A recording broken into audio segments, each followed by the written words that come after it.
Kad tu mājās kārto, slauki, mazgā, ievies tādu kā fizisko kārtību, absolūti visur noslauki putekļus, izmazgā grīdas, tas ir ļoti brīnišķīgi un ļoti forši.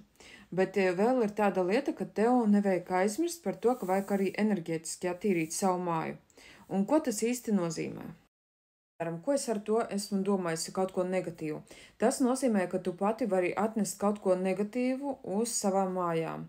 Tie var būt arī mājnieki, kuri var atnest kaut kādas negatīvas lietas un tādu kā negatīvu noskaņojumu.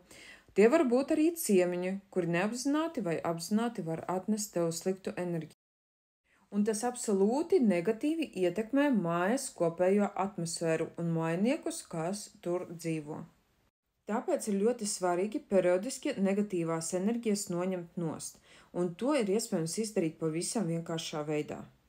Katru reizi, kad tu mazgā grīdas vai slauki putekļus, obligāti šajā ūdenī ieliec sāls šķipsnu.